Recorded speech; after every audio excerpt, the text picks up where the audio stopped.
oder das Arbeitsgedächtnis hat 4 Unterbereiche. Sie hat die zentrale Exekutive, nachher die phonologische Schlaufe, die wir schon angesprochen haben.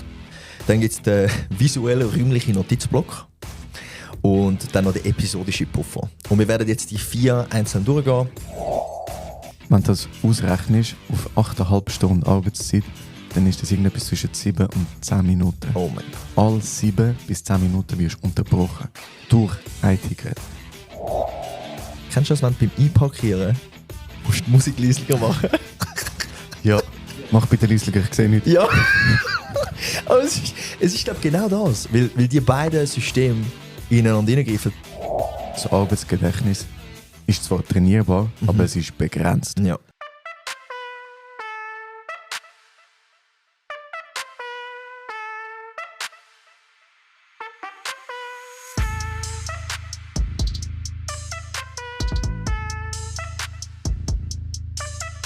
Welcome back zu Kopfchaos. Wir sind bereits bei der 3. Folge, bei der 3. offiziellen Folge. Ivo. Hoi Tim. Ich habe beim Editieren von den letzten 2 Folgen ist mir etwas aufgefallen. Jetzt bin ich gerade nervös. Du hast mich jeweils gefragt, wie es mir geht. Und ich habe eine sehr kurze Antwort gegeben. Und dann habe ich einfach nicht gefragt, wie es dir geht. Darum, Ivo, heute. Wie geht es dir? Also wenn ich meine Antwort auf heute beschränke und nicht auf meine restliche Woche, nur heute am Morgen, mir geht es gut. Sehr gut sogar. Schön. Weil ich freue mich immer, am Wochenende herzukommen, in unser Studio, Podcast aufzunehmen, dich zu sehen, Kaffee trinken zusammen. Oh, jetzt werde ich ein bisschen nervös. Ja. Schön. Frag mich. Jetzt willst du, dass ich zurückfrage? Ja. Wie geht es dir, Tim? Mir geht's gut, danke. Also, zum heutigen Thema. Wir haben euch letztes Mal teasert, dass wir das Arbeitsgedächtnis anschauen werden. Und wir möchten das heute angehen. Wir zeigen euch zuerst ein bisschen, was ist überhaupt das Arbeitsgedächtnis, wie funktioniert das, welcher Aspekt von unserem Gedächtnis ist das Arbeitsgedächtnis, was kann das Arbeitsgedächtnis und werden nachher auf einzelne Aspekte eingehen. Und werden immer wieder so ein bisschen von unseren Erfahrungen von den letzten 2 Wochen erzählen. Ja. Ja, also nicht nur von unseren Erfahrungen, sondern auch so ein bisschen, was weiss man über die einzelnen Funktionen, was hilft, dass man die vielleicht stärken kann, was hilft vielleicht ein bisschen weniger, dass unser Arbeitsgedächtnis nicht darunter leidet oder die Teile darunter. Und werden das schön systematisch mit dem roten Faden da durchgehen. Wir versuchen es. Wir versuchen es, ja. Du darfst nicht zu viel versprechen. Nein, aber wir versuchen es. Wir versuchen es. Ja, wir geben uns Mühe. Wir haben einen Plan. Haben und geben sich Mühe. Gut.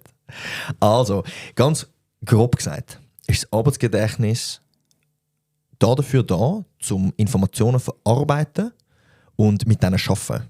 Also es hat wirklich nicht etwas mit einem Gedächtnis zu, dass man uns Sachen behalten können, dass man nachher den Tag später sagen kann, das und das ist gesagt worden, sondern es geht um die Verarbeitung von Informationen und die Eingliederung nachher in ein langzeitiges Gedächtnis. Das schauen wir dann nachher aber an. Wir möchten jetzt euch die Möglichkeit geben, um das zuerst zu erleben. Und zwar, wenn ihr jetzt noch aktiv am Zuhören seid und euch konzentrieren könnt, dann könnt ihr das gerade aktiv mitmachen. Wenn nicht, ist das völlig okay. Jetzt, ich werde euch 6 Zahlen sagen.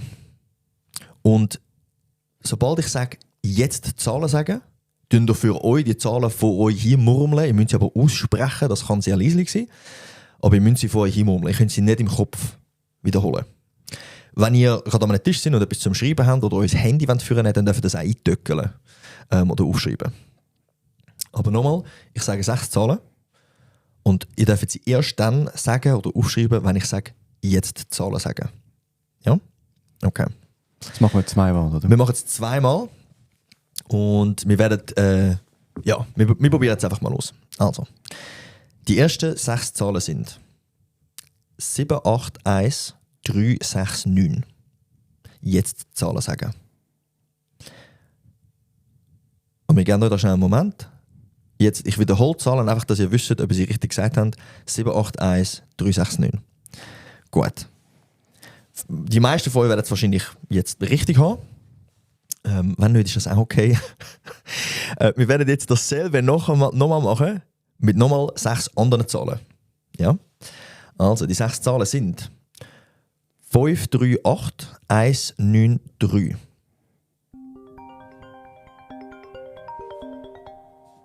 Da ist der Ivo. Jetzt Zahlen sagen. Okay, wir hoffen, dass das Experiment funktioniert hat und es beim zweiten Mal sehr, sehr viel schwieriger war, weil wir haben eure phonologische Schlaufe idealerweise gerade unterbrochen. Was das genau ist, werden wir nachher erzählen. Ivo, wir haben das vorher auch schon als zweite gemacht. Ja. Wie ist dir vorher dabei gegangen? Es ist eben genau das, die phonologische Schleife, die du jetzt gerade gesagt hast. Das ist das, wenn man etwas merken oder aufrechterhalten, dass man das wie im Kopf wiederholen. Oder? Und ich habe das jetzt gerade mitgemacht, du hast die Zahlen gesagt und ich bin ja, die Zahlen habe ich im Kopf wiederholt. Ich habe es schon wieder vergessen, ich glaube 5, 3, 8. Oh, müssen wir sie nochmal schnell sagen? Habe ich sie das zweite Mal gesagt? Nein. Dann sage ich dir jetzt noch schnell. Die zweite Zahl, damit ihr auch wisst, ob ihr es richtig habt oder nicht, ist 528193. Genau. Und wo wir es erst mal gemacht haben, kein Problem. Du hast mir die Zahlen gesagt, ich habe es einfach im Kopf wiederholt, bis du gesagt hast, ich jetzt sagen. Ich habe es gesagt, richtig gehabt.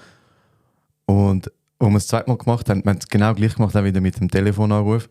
Erstens bin ich einfach verschrocken, weil ich hatte zuerst einen Anruf erwartet und nachher habe ich wie müssen unterbrechen mit dem Wiederholen von den Zahlen und nachher sind sie weg gewesen. Ja. Und ein Teil ist weg gewesen. Ja. Sollen wir auf die 4 schon eingehen? Oder vielleicht, was wir noch zuerst sagen wollen, die Unterscheidung von Arbeitsgedächtnis zu Kurzzeitgedächtnis. Vielleicht wollen wir da noch schnell unterscheiden. Und zwar, das Kurzzeitgedächtnis ist ein alter Begriff, den man früher nicht gebraucht hat, weil man gedacht hat, die Fähigkeit, sich etwas kurzfristig zu behalten, die ist einfach so, wie sie ist und nicht veränderbar, nicht trainierbar. Ja, das ist einfach auf das reduziert worden, um kurz etwas zu behalten. Ja. Oder es ist nur etwas kurz speichern. Und dann hat man gemerkt, nein, es ist nicht nur Informationen kurz speichern, sondern das Arbeitsgedächtnis, das ist der neue Begriff, macht so viel mehr als nur jetzt zum Beispiel die Zahlen kurzfristig merken, oder? Ja. Und darum, der Begriff Kurzzeitgedächtnis ist eigentlich veraltet, den gibt es nicht mehr. Er wird in der Alltagssprache noch gebraucht. Und das Arbeitsgedächtnis ist in den 70er Jahren, glaube ich. Ja, ich glaube, es ist in den 70er Jahren vom Badley und dem Hitch. Das Lustige ist, es wird meistens nur der Badley erwähnt und der Hitch nicht. Er hat ein schlechtes PR-Team gehabt. Ja, aber wir erwähnen ihn trotzdem. Ja, Mann. Oder? Er hat sicher auch einen wichtigen Beitrag dazu geleistet, dass wir jetzt über deine Arbeit reden können. Ja. Ja, also das ist der Unterschied von Arbeitsgedächtnis zu Kurzzeitgedächtnis. Okay, also wir haben gesagt, Arbeitsgedächtnis macht so viel mehr als nur einfach Informationen merken. Yes. Kannst du da ein bisschen mehr Kontext also wir haben 4, oder das Arbeitsgedächtnis hat 4 Unterbereiche. Wir haben die zentrale Exekutive, was sehr viel komplizierter tönt, als es ist. All die Begriffe tönen komplizierter, als sie sind, und wir werden sie einfach auch erklären. Sie hat die zentrale Exekutive, nachher die phonologische Schlaufe, die wir schon angesprochen haben. Dann gibt es den visuellen räumlichen Notizblock und dann noch den episodischen Puffer. Und wir werden jetzt die 4 einzeln durchgehen, mit unseren eigenen Erfahrungen das Ganze illustrieren und ja, das probieren so zu erklären. Vielleicht auch gerade die jetzt, die jetzt zulassen und sagen, ja, wieso redet ihr jetzt einfach eine Stunde über das Arbeitsgedächtnis? Ist das so wichtig? Es ist sehr wichtig, weil das jeden Tag für uns so viel Arbeit übernimmt. Und darum haben wir gedacht, darum machen wir auch die Podcast-Folge, weil wir wissen, oder verstehen, wie ein Arbeitsgedächtnis funktioniert in unserem Alltag, weil das eigentlich fast, außer wir sind am Schlafen, die ganze Zeit aktiv ist. Wenn ihr versteht, wie das funktioniert, könnt ihr vielleicht auch das ja im Alltag implementieren, vielleicht gewisse Sachen anders machen, um das Arbeitsgedächtnis bestmöglich zu nutzen. Yes. Und ich glaube auch so, gerade die Definition vom Arbeitsgedächtnis, was trainierbar ist im Vergleich zum Kurzzeitgedächtnis, kann uns auch die Hoffnung geben, um zu sagen, okay, wenn ich mich so schnell ablenken lasse oder wenn ich mir Sachen nicht behalten kann, dass man dort vielleicht das auch angeht. Das sind, jetzt wo ich so darüber nachdenke, hat zum Beispiel auch damit zu tun, wenn man sich Namen merken kann. Weil wie oft passiert es so, dass du jemand Neues kennenlernst und er ist so, «Hoi, ich bin der so und so.» Und du bist so, so und so. Und dann wird irgendetwas unterbrochen, die phonologische Schlaufe oder der Gedankengang wird unterbrochen und 2 Minuten später bist du so... Nicht mal 2 Minuten, wenn 4 Leute auf dich zukommen, die du vorher noch nie siehst, ja, ich bin der Jean, ich bin der Pierre, ich bin der. Vielleicht kannst du einen Namen davon merken, weil der letzte vielleicht, oder? Gut, aber wenn du einfach jetzt nur französische Namen sagst, Jean, Pierre, François.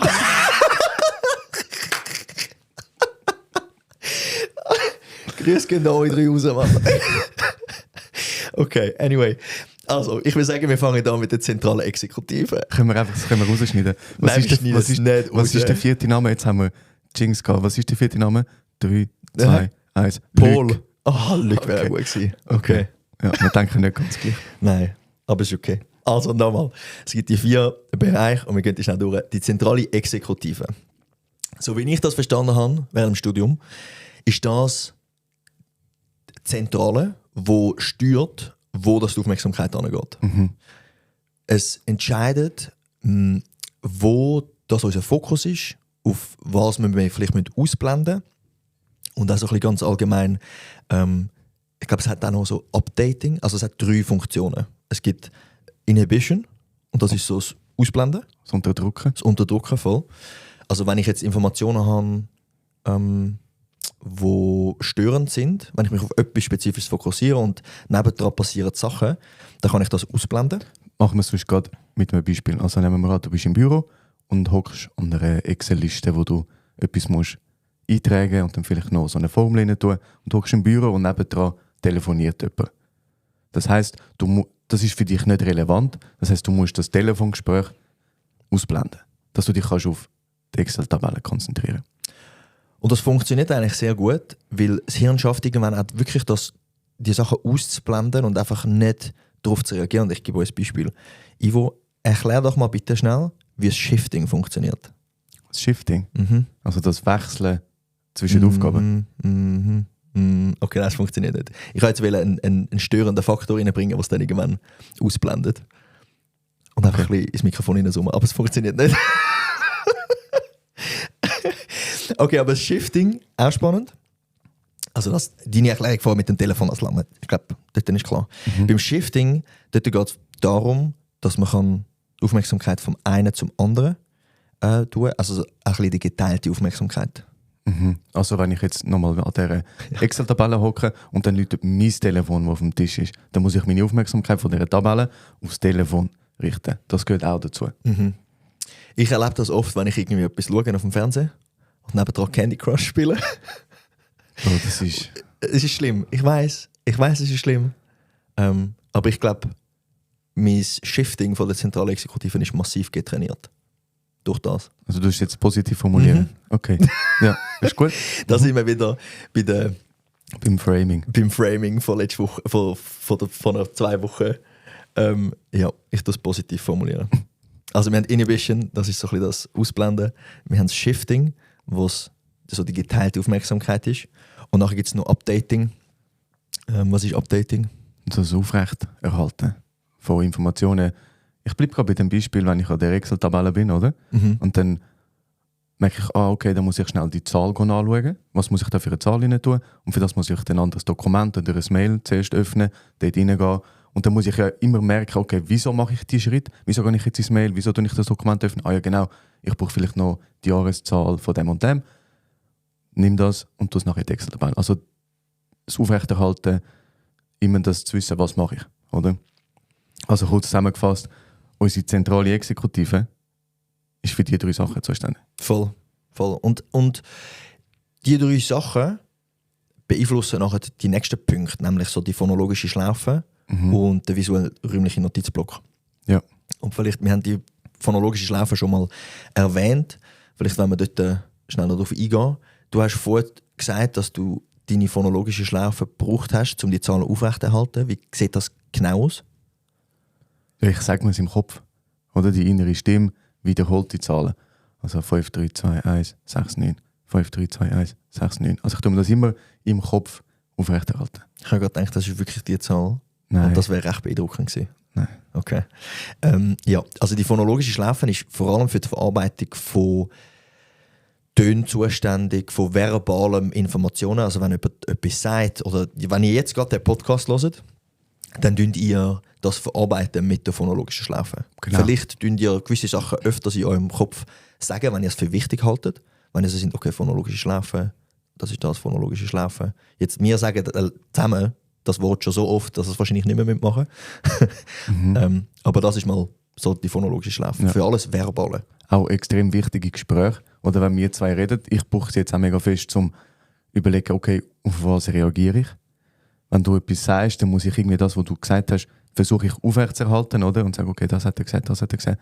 Und auf das versuche ich jetzt einzugehen. Und für das brauche ich auch die phonologische Schleife. Voll. Und wenn ihr so in einem Gespräch eigene Gedanken habt und vielleicht die innere Stimme über andere Sachen nachdenkt, dann merkt ihr, dass ihr dann nicht mehr so fokussiert bei diesem Gespräch währenddessen. Wenn ihr jetzt vielleicht nicht so die Person sind, die fest durchs Hören etwas lernt oder versteht, dann sind ihr vielleicht Leute, die eher den visuell-räumlichen Notizblock brauchen. Das ist nämlich die zweite Art, wie man Informationen wiederholen kann. Der visuell-räumliche Notizblock ist hauptsächlich für Visuelles und Räumliches zuständig. Also wenn wir optisch uns etwas vorstellen, wenn wir uns eine Wegbeschreibung vorstellen, dann machen das viele Leute über das. Oder wenn wir uns einen Würfel vorstellen und der dreht. Das ist so das innere Bild, das bei uns abläuft. Oder? Und das ist halt, ist eigentlich gut, dass du das sagst, das ist so individuell, wie das ausprägt ist. Oder gewisse Leute gehen extrem über die phonologische Schleife und gewisse tun sich viel mehr vorstellen, auch im Gespräch, oder? Wenn du mir etwas erzählst und dann gerade Bilder auslöst oder eine Vorstellung, sagst du, ja, genau so und so. Und ich mir das vorgestellt. Ich zum Beispiel null. Ich bin eigentlich nur über die phonologische Schleife. Wenn du mir etwas erzählst, es kommen keine Bilder, oder? Und genau das ist einfach auch noch wichtig zu sagen, dass wir da extreme Unterschiede haben. Und es gibt Unterschiede, es gibt Tendenzen, Leute, die eher sich bildlich etwas vorstellen und Leute, die sich eher etwas auditiv vorstellen, also eben über die phonologische Schlaufe. Aber es hat auch mit der Aufgabe zu tun. Weil wir halt so viel verbal kommunizieren, läuft die phonologische Schlaufe viel mehr. Jetzt aber zum Beispiel Handwerker, sagen wir ein Zimmermann, der sich vorstellen muss, wie jetzt ein Dachbalken muss montiert werden, der denkt vielleicht viel eher an einen visuell-räumlichen Notizblock, wenn er am Arbeiten ist. Jetzt, du und ich, die in einem Büro arbeiten, sind wahrscheinlich sind geübter in dieser phonologischen Schlaufe. Ich glaube, das kann man auch noch ein bisschen unterscheiden. Was mir noch durch den Kopf gegangen ist, und ich höre es jetzt hier in einem Podcast, weil ich habe in meiner 2 Minuten Recherche nichts gefunden. Also wenn das irgendwann mal rauskommt, dann dürft ihr gerne mich erwähnen. Meine Überlegung. Wenn jemand blind geboren worden ist, meinst du, hat die Person einen visuell-räumlichen Notizblock? Weil es sind 2 Sinne. Das Hören und das Sehen. Aber jemand, der blind geboren worden ist ja viel mehr also mit Haptik. Also zum Beispiel die Person liest ja durch Haptik. Also blinde Schrift. Mit Braille, oder wie heißt voll, das? Ja, ich glaube. Und meine Überlegung ist, wenn das Arbeitsgedächtnis funktioniert mit Sinn, also der phonologische Schlaufe fürs Auditive, für Hören und der räumlich-visuelle Notizblock fürs Sehen, dann müsste es ja wahrscheinlich für Leute, die blind sind oder blind geboren worden sind, ich glaube, das ist noch entscheidend, müsste ja wie vielleicht noch etwas Drittes geben, wo das Ganze mit Haptik funktioniert. Oder die Haptik übernimmt noch einfach den Teil von den Augen. Dass sie sich nachher, vielleicht. Wenn ich jetzt den Stuhl anschaue, kann ich den nachher im Kopf wieder vorstellen und dann lange jetzt den Stuhl an und denke, okay, 4 Beine, eine Lehne, das Polster mit dem Anlangen. Ja. Aber ich rede jetzt vor allem über die Haptik, also die Oberfläche davon. Oder? Von wie sich das anfühlt. Ein Stuhl kann sich ja ganz unterschiedlich anfühlen. Du kannst einen Stoffstuhl haben, du kannst einen Holzstuhl haben, du kannst einen Metallstuhl haben. Anyway, wir sind da wieder am Ausreißen, aber einfach, falls das irgendwann aufkommt. Oder falls es jemand weiss. Oder falls es jemand weiss. Dann sagt es uns. Wenn es noch niemand weiss und das irgendwann herausgefunden wird, dann will ich Props dafür. Wieso? Das ist ja gar nicht. Mal, ich habe das jetzt erfunden. Okay. Anyway. Wir haben jetzt die 3 Funktionen vom Arbeitsgedächtnis. Die zentrale Exekutive, die dafür zuständig ist, zu sagen, wo geht meine Aufmerksamkeit hin. Wir haben die phonologische Schlaufe, die fürs Auditive zuständig ist. Für die Sprachverarbeitung. Für die Sprachverarbeitung, voll. Visuell-räumliche Notizblock, also fürs Sehen und so das räumliche Vorstellungsvermögen zuständig ist. Und dann der 4. Aspekt ist der episodische Puffer. Und der ist eigentlich dafür verantwortlich, zu schauen, wie wir kurzfristige Informationen, die wir jetzt gerade bekommen haben, in ein Langzeitgedächtnis integrieren und wie wir die zwei Sachen verknüpfen. Ja? Hast du das auch so verstanden? Du bist gerade kritisch am Schauen. Nein, ich bin nicht kritisch am Schauen, ich bin ein bisschen verwirrt oder erstaunt am Schauen, weil der episodische Puffer, der ist mir jetzt nicht so präsent, okay. Muss ich ehrlich sein. Ich mache das Beispiel. Weißt du, wo London ist? Okay. Jetzt hast du wahrscheinlich gerade den räumlich-visuellen Notizblock. Bist du wahrscheinlich gerade am Überlegen, okay. Ja, weil ich aufgeschaut. Ja. Dann geht es über. Okay. Aber stell dir vor, wo London ist. Und wenn ich dir jetzt sage, dass Dortmund auf der gleichen Höhe ist wie London, gleich fest nördlich, bist du jetzt neue Informationen? Ich nehme an, das ist neu für dich? Ja.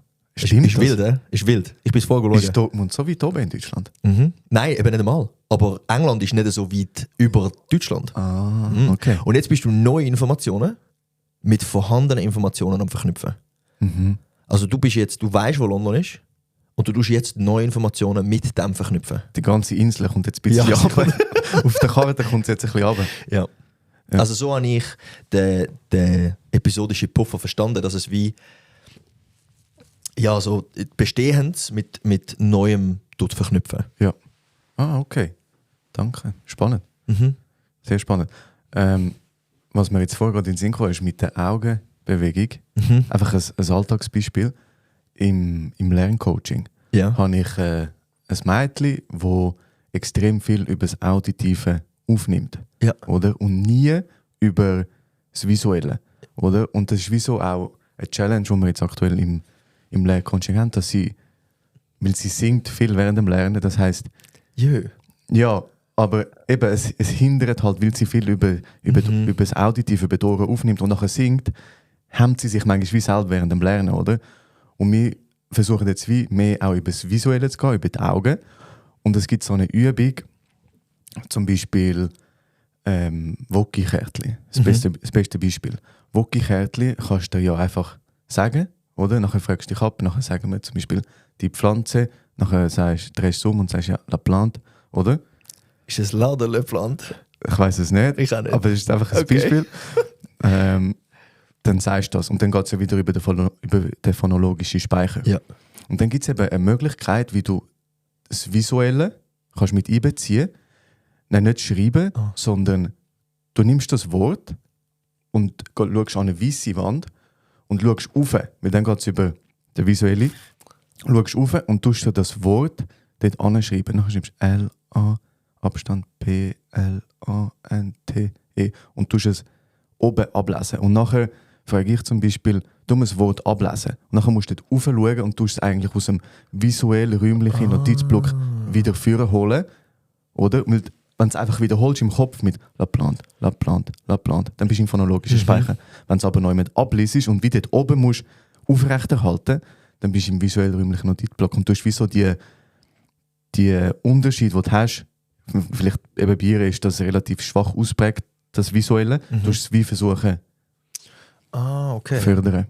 Hast du das Gefühl, mir hat man früher mal, als ich ein Kind war, gesagt, ich soll Wörter, wenn ich Wokki lerne, nicht nur sagen, sondern auch aufschreiben. Was sicher hilft. Und dort ist der visuell-räumliche Notizblock sicher auch dabei. Aber auch die Motorik. Die Motorik. Und dann hat es mir aber gesagt, ich soll es so schön wie möglich schreiben. Dass es eine bewusste Entscheidung ist, von ich schreibe schön und dann das auch nochmal verknüpft. Aber ist das etwas anderes? Das weiss ich nicht, das habe ich jetzt noch nicht gehört. Vielleicht habe ich einfach richtig wüst geschrieben und sie haben gefunden, wir machen 2-1. Wirklich, ja. Kann gut sein. Ja, ich schreibe immer noch wüst. Viel Pracht. Ja.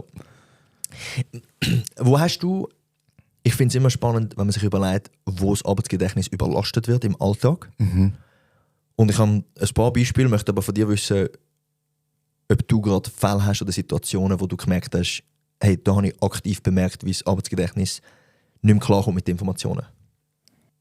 Ich bin relativ schnell überlastet, wenn ich, sagen wir, Reels schaue. Und nachher, weißt du, vielleicht beim Arbeiten Pause machen, dann schaue ich Reels. Dann bin ich das ein bisschen rumscrollen und dann kann ich wieder arbeiten. Und dann dort wie so keine Struktur in der Arbeit haben, sondern ich weiss, ich muss die 3 Aufgaben machen, weißt? Und dann verliere ich mich ein bisschen dort drin. Nachher habe ich das offen, nachher bin ich halt einfach am Arbeiten, dann kommt mir in den Sinn, das muss ich auch noch machen und dann mache ich das. Also wenn ich wie zu fest switche, dann kommt vielleicht noch... Das Shifting. Das Shifting, wenn ich zu viel shifte, das Hin und Her, und dann kommt vielleicht noch ein Mail. Und dann poppt es dort noch auf. Und dann merke ich... aber ich merke es meistens ein bisschen zu spät. Ja. Erst wenn ich dann irgendwie so zum Mittagessen gehe und merke, das war gerade verdammt anstrengend gewesen. Hey, ich muss mir alles aufschreiben. All meine To-Dos. Weil genau das erlebe ich auch. Und wenn ich merke, so, ich habe 3 Aufgaben oder schon nur 2, kann es sein, dass ich die eine Aufgabe vergesse, weil ich nachher an der anderen Aufgabe quasi am Arbeiten bin.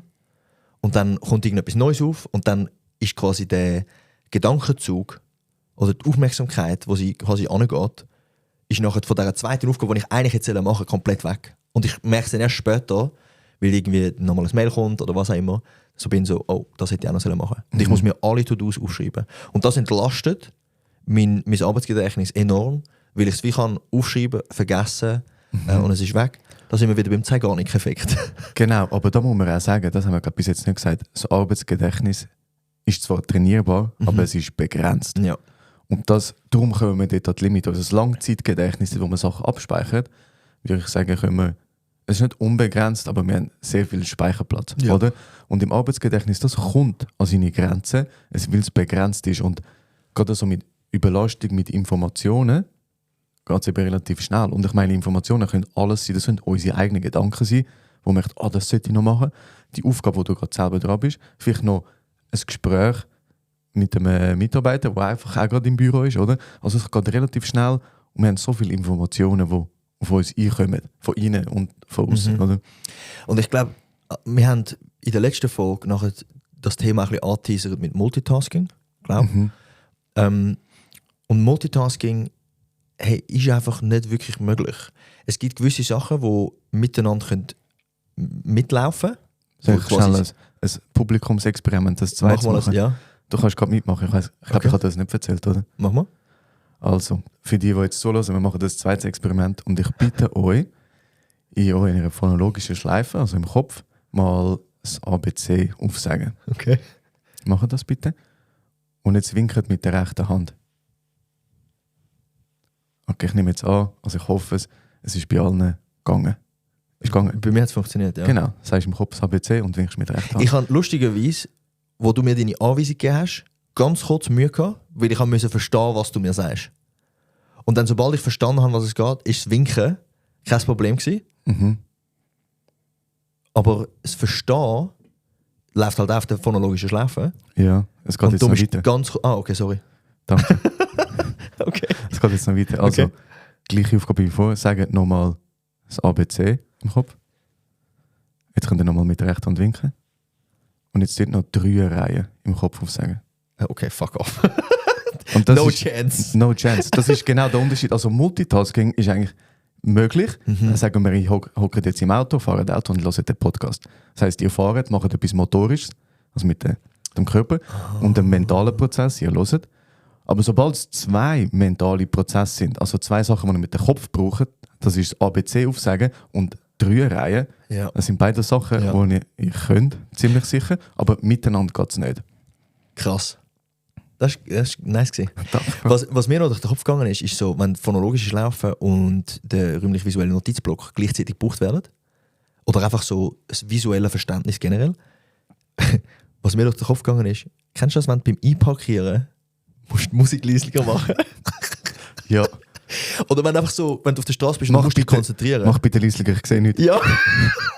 Aber es ist glaube genau das, weil die beiden Systeme ineinander hineingreifen, beide, wenn die visuelle Aufgabe anspruchsvoller wird, wenn du vom normalen Straßenverkehr, wenn du von der Überlandbahn in eine 30er-Zone kommst, wo viel läuft, vielleicht noch in der Stadt mit Tram und Fußgänger und Fußgängerinnen etc., dann ist es vielleicht wie schwieriger, vor allem dann im Einparkieren, wenn du musst räumlich dich zurückdrehen und auch das Steuerrad musst du dann verkehrt machen. Mit dem haben ja viele Leute, wenn sie anfangen Auto fahren, also als Kinder, besser gesagt, wenn sie auf der Bobbycar sitzen, rückwärts ist dann schwierig, weil sie checken nicht. Ja.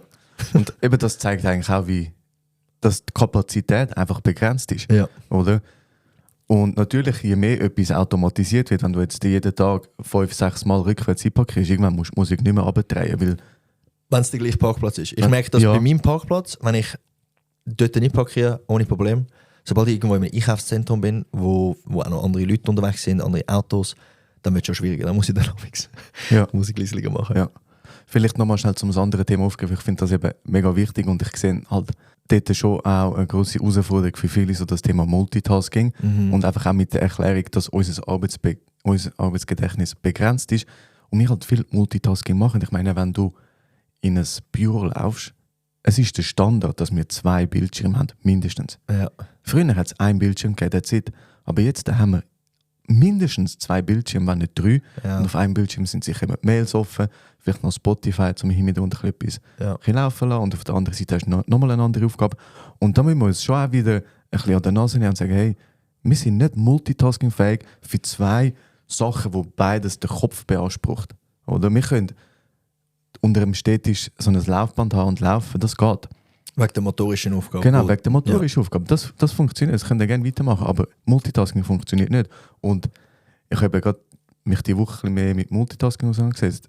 So die negativen Folgen für uns selber sind riesig. Wenn ihr merkt, nach dem Arbeiten, ich bin immer so erschöpft, ausgelaugt, weniger Energie, das ist Multitasking. Weil Multitasking verbraucht so viel Energie, wenn du die ganze Zeit am Shiften, also am Hin- und Herwechseln bist von Aufgaben. Das verbraucht so viel mehr Energie, als wenn du etwas machst, das Abschluss ist. Und das bewusst machst auch. Ja. Ich sage nicht, dass ich da irgendwie noch ein bisschen besser bin. Mir fällt es selber manchmal auch schwierig. Aber ich merke einfach, wie müde es mich auch macht. Ja. Ja, was mir aufgefallen ist, wenn ich eine Aufgabe wirklich bewusst mache und alle, ich sage, Ablenkungen probiere zu minimieren. Zum Beispiel, du hast das mit dem Beispiel mit dem Bildschirm angesprochen.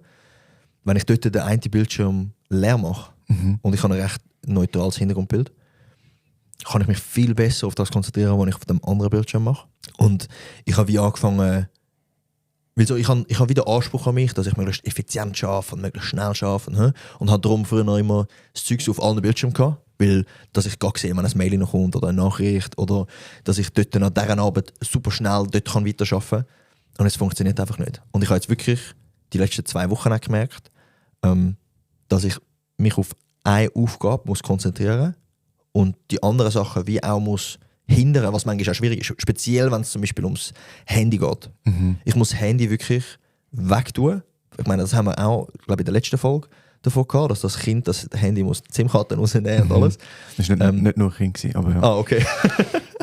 Aber das ist wirklich auch etwas, wo ich merke, hey, das Handy muss noch jemand anderes annehmen. Auch wenn es mich jetzt anschießt und ich vielleicht will erreichbar sein oder zurückschreiben, wenn es eine Aufgabe ist, die wichtig ist, dann ist es fast notwendig, dass ich es mache. Klar gibt es Aufgaben, wo ich nebendran Musik hören kann oder wo ich kann irgendwie nebendran vielleicht noch schnell eine Nachricht zurückschreiben etc. Wenn es so repetitive Monolog. Was? Monoton. Monologisch reden. Genau. Wir haben einen Dialog, wenn nur ich rede, ist es ist genau. Ja, wenn es monoton ist. Repetitive, monotone und monogame Aufgaben. Das war gerade ein bisschen. Genau, dann kann man gut ein bisschen etwas machen. Und auf was das eigentlich rausläuft, was du jetzt gesagt hast, mit eben das Handy weg und so, ist eigentlich Ablenkungen und Unterbrechungen vermeiden. Und es ergibt sich so gut. Wirklich. Heute, also diese Woche habe ich mich so fest mit dem Film wegen dem Workshop zum Thema digitale Stress, den ich kann. Geht eben oft auch Hand in Hand. Und dort geht es auch um Unterbrechungen halt durch IT-Geräte, also durchs Handy, Tablet, all das und Laptop. Weißt du, sie haben eine Untersuchung gemacht. Und sie haben so einen durchschnittlichen Büromitarbeiter oder mehrere Mitarbeiter und Mitarbeiterinnen, einfach ein ganzes Team, sagen wir 50 Leute, haben es untersucht und sie haben gemessen, wie viele Unterbrechungen durch IT-Geräte, nur Technik, oh mein Gott, im Schnitt pro Tag auf 8,5 Stunden. Was denkst du, wie viele Unterbrechungen? Ist das deine Frage für mich? Ja. Nein, ich meine, keine letzte Hinweis. Also wie viele Unterbrechungen am Tag durch elektronische Geräte in einem Büro? Ja. Nur für dich, nur deine elektrische Geräte. Und dort zählen so, wenn ein neues Mail reinkommt, wenn eine WhatsApp-Nachricht kommt, Wetter-App, alles. Boah, ich sag Im Schnitt. 850. What? Was? 850 am Tag. 850. Ja. Das ist sehr viel. Wirklich? Also rein, wenn du so die Nachrichten anschaust, die du bekommst am Tag. Nein, aber Unterbrechungen. Also definieren Unterbrechung? Wenn du unterbrochen wirst bei etwas machen. Wenn ich mich unterbrechen lasse auch. Oder, also es zählt nicht, wenn jetzt einfach eine Ping-Nachricht kommt auf meinem Handy. Wenn ich sie nicht anschaue. Ja, wenn du nicht unterbrochen wirst. Ja. Aha, okay, also wenn ich effektiv unterbrochen werde und das unterbricht, was ich gerade mache. Ja, weil wenn jetzt im Gruppenchat gerade eine riesige Diskussion ist unter den Kollegen und dann plötzlich schaust du aufs Handy. Also wenn 20 Nachrichten reinkommen, dann lasse ich mich 20 Mal unterbrechen. Genau, dann ist vielleicht eine Ablenkung. So, ich habe verkackt. Okay. Also frag mich nochmal. Wie viele Unterbrechungen durch IT am Tag? 88. Ah, nicht schlecht. 70. Im Schnitt. Okay. 70 im Schnitt. Ja. Also ich lasse mich 70 Mal unterbrechen. Durch IT-Geräte. Und wenn du das ausrechnest auf 8,5 Stunden Arbeitszeit, dann ist das irgendetwas zwischen 7 und 10 Minuten. Oh mein Gott. Alle 7 bis 10 Minuten wirst du unterbrochen. Durch IT-Geräte. Und da siehst du, bist eigentlich die ganze Zeit am Shiften. Ja. Ja, okay. Hey ja, ich glaube, was wir euch mitgeben wollen, auch zum da vielleicht in der Praxis oder für den Alltag etwas können zu unternehmen, ist so Unterbrechungen zu minimieren. Sei jetzt digital oder aber auch vielleicht eine Lokalität suchen, wo ich arbeiten kann, wo ich vielleicht nicht unterbrochen will. Ja. Oder auch, wenn ihr ein wichtiges Gespräch führt mit jemandem, dann schaut, dass er nicht unterbrochen wird. Das in einem Kaffee zu führen, ist vielleicht nicht der beste Ort. Vielleicht muss man einen Ort suchen, wo man nicht unterbrochen wird. Ich glaube, was noch ein letztes Thema ist, wo wir noch schnell angehen müssen, ist die Kapazität von dem Arbeitsgedächtnis, wo ja kann unterschiedlich sein, von Person zu Person, aber auch in einer Person von Tag zu Tag. Nämlich was so die Umstände angeht. Aber was beeinflusst meine Kapazität? Ja. Ja. Und du hast ja vorher 3 Aspekte genannt, bevor wir aufgenommen haben, die ich noch interessant gefunden habe, wo man auch kann beachten, um zu schauen, dass man mehr Kapazität hat. Genau, also wenn ihr jetzt sagt, hey, das ist jetzt noch spannend, ich will eigentlich mein Arbeitsgedächtnis fördern, das sind 3 Möglichkeiten oder 3 Sachen, die ihr beachten müsst für ein gesundes Arbeitsgedächtnis. Let's go. Und es ist eigentlich logisch. Und vielleicht ist es nicht einmal unbedingt ein Fördern, sondern einfach schauen, hey, wann ist es wichtig, dass ich die Kapazität, die ich habe, dass ich die auch nutzen kann. Weil es ist Schlaf, Bewegung und Essen. Ja, Ernährung. Und vielleicht kommen auch noch so Themen dazu, wie so Stress. Wobei Stress wieder abhängig ist von Schlaf und Essen und Bewegung. Aber wenn die 3 Themen, wenn ihr wisst, dass am nächsten Tag ihr einen anstrengenden Tag habt, dann ist es logisch, dass ihr schaut, dass ihr genug Schlaf bekommt. Ich glaube, das ist klar. Aber einfach, dass wir die 3 Aspekte uns nochmal bewusst machen und uns überlegen, hey, wann brauche ich die mentale Kapazität in diesem Arbeitsgedächtnis, sodass ich auch gute Voraussetzungen schaffe. Und wenn ihr im Büro seid und mal der Kopf einfach überladen ist, du hast vorher gesagt, dass du auf den Reels dann irgendwie bist, wobei ich weiss, dass du nicht allzu viel Zeit auf Reels verbringst. Aber nein, aber es hat mich schon ein bisschen gecatcht. Also ich muss ehrlich sagen, seit ich wieder Social Media hast wegen dem Podcast. Wegen dem Kopfchaos. Ja. Hey, die letzten 2 Wochen, vorgestern habe ich beide Apps, TikTok und Instagram, wieder löschen. Nein. Weil es ist genau das passiert, wo wir beide Angst davor haben, dass wir dort drauf einfach am TikTok Scrollen sind. Nicht. Hey, ich habe es wieder löschen, weil ich gemerkt habe, nein, es geht nicht. Ja. Aber also wenn ihr eine Pause macht von eurer Arbeit, weil ihr die ganze Zeit am Shiften sind, dann ist es vielleicht nicht ideal, wenn ihr dann die Pause am Handy verbringt, wo einfach auch wieder die ganze Zeit neue Informationen kommen, sondern dass ihr euch vielleicht fokussiert auf etwas. Das kann zum Beispiel ein Spaziergang sein, dass ihr irgendwie schnell rausgeht. Für die rauchen, nicht, dass wir das wollen, fördern, aber einfach eine Ziege rauchen, ohne noch am Handy sein. Ich glaube, das sind so die einfachen Sachen, wo man sich wirklich einfach auf etwas konzentriert. Das ist aber schön, man muss nicht immer so Rad neu erfinden. Bewegung, Schlaf, Ernährung, das ist nicht nur für das Arbeitsgedächtnis gut. Ja. Das ist auch für die gesamtheitliche mentale Gesundheit, für die körperliche Gesundheit wichtig.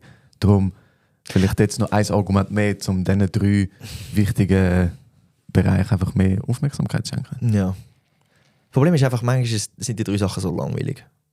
Aber das ist ein anderes Thema. Ja, nein, das habe ich jetzt nicht so negativ sagen. Es tut mir leid. Nein, sorry, nur weil du jetzt auf dem Laufband hast müssen joggen gehen. Es ist so langweilig. Weil es draussen kalt ist. Es ist so langweilig.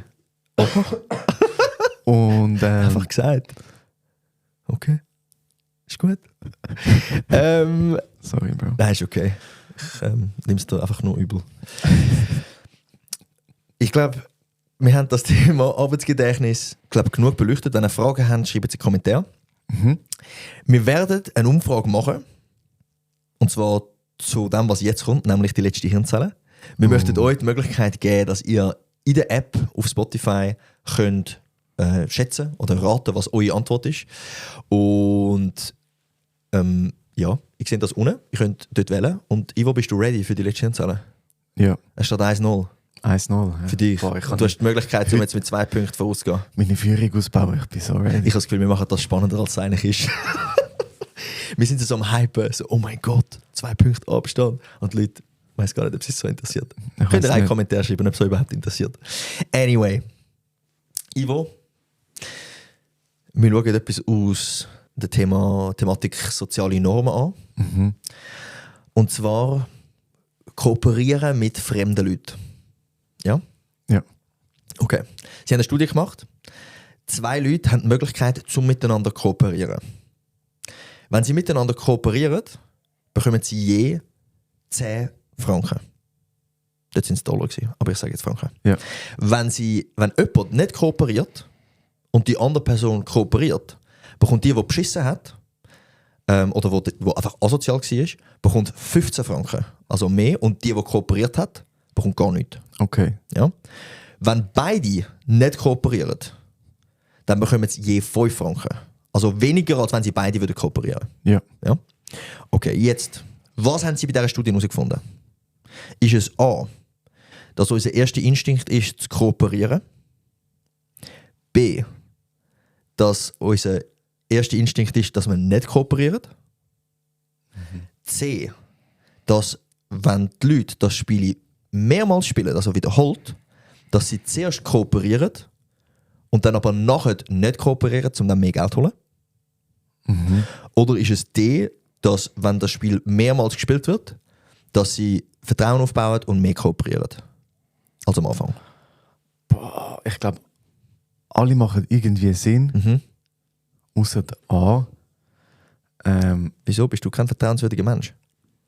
Nein, ich glaube, so der erste Instinkt ist schon so, ich könnte einfach 15 Stunden, also weißt, ich könnte aber einfach einmal, ich glaube, so, das ist der erste Instinkt, nachher merkst du, okay, aber das Risiko und dann überleist du das. Aber so der erste Instinkt, boah, das sagt vielleicht gerade viel über mich aus. Okay, ich sage D. Kannst du mir den nochmal vorlesen? D ist, dass wenn die Leute das Spiel mehrmals spielen, dass sie am Anfang nicht so viel kooperieren und dann aber mehr, weil sie Vertrauen aufbauen. Ich glaube, ich bin dabei, aber ich sage D. Stimmt wahrscheinlich nicht. Das stimmt, du hast 2 Punkte. Yes, stimmt doch. Ja. Also die Überlegung ist, dass das, was wir jetzt gerade besprochen haben, das ist das Prisoners Dilemma. Könnt ihr mehr nachschauen, wenn ihr wollt. Und sie haben dort schauen, okay, wann vertraut man der anderen Person. Und es geht dort dann auch so ein bisschen in die Spieltheorie rein, Spielpsychologie. Und sie haben herausgefunden, dass wenn man das Spiel einmal spielt, dass Leute öfters nicht kooperieren, weil sie denken, okay, ich kann mehr Geld rausholen. Aber wenn sie langfristig spielen, macht es ja absolut Sinn, dass beide sagen, hey, komm, wir kooperieren, weil dann bekommen wir mehr Geld. Beide zusammen. Weil wenn ich dann nicht kooperiere, dann ist irgendwann die andere Person so, ja, Kollege, ich fühle mich verarscht. Ich kooperiere jetzt auch nicht und dann bekomme ich nur die 5. Ja. Darum ja, 2-0. Aber kannst du mir noch sagen, wieso hast du diese Frage ausgewählt? Ja, gute Überleitung, Ivo. Wir haben die Frage genommen, weil in der nächsten Folge geht es um Spielpsychologie und Spieltheorie. Also es gibt in der Psychologie eine Thematik, wo man schaut, okay, was wären die richtigen Entscheidungen in einem Spiel? Weil in einem Spiel kann man sagen, es gibt ein richtig und ein falsch. Und aus diesen Erfahrungen hat man dann können Informationen oder Wissen über ins echte Leben. Das sind Strategien wie zum Beispiel Tit for Tat. Aber zu dem dann nächstes Mal mehr. Sehr cool. Ich freue mich. Hey, das war die dritte Folge. Ja. Wir freuen uns, wenn ihr bis zum Ende gehört habt. Ich bin ein bisschen traurig, das ist schon fertig. Ist jetzt mega schnell vorbeigegangen, nicht? Ja, wir haben doch auch 45 Minuten geredet. Ja, aber ich bin ein bisschen... Willst du noch etwas sagen? Willst du noch etwas erzählen? Nein, aber Ich wollte das einfach sagen, dass ich sehr Freude habe, dass wir einen Podcast aufnehmen können. Ich genieße es sehr. Ich hoffe, ihr genießt es auch, dass wir eine gute Zeit haben miteinander. Ich finde es einfach schön. Warte, wo ist der Pieps? Nein, ich mach's nicht. Ich will etwas sagen, was gemein ist und ich sage das jetzt nicht, weil ich bin nicht gemein. Hey, anyway, ist für dich okay, wenn wir da abschließen oder hast du noch das Bedürfnis zum Nein, sagen? Wenn ich jetzt einfach random weiterrede, interessiert es niemand. Das ist aber sentimental dann auch. Ja. Aber schön, sind ihr dabei gewesen. Ich hoffe, ihr habt es genossen. Wir sind offen für Feedback und freuen uns, wenn ihr das nächste Mal wieder einschaltet bei Spieltheorie. Macht's gut, genießt die Woche und liebe Grüße, eure Eltern. Ciao miteinander. Ciao zusammen. What?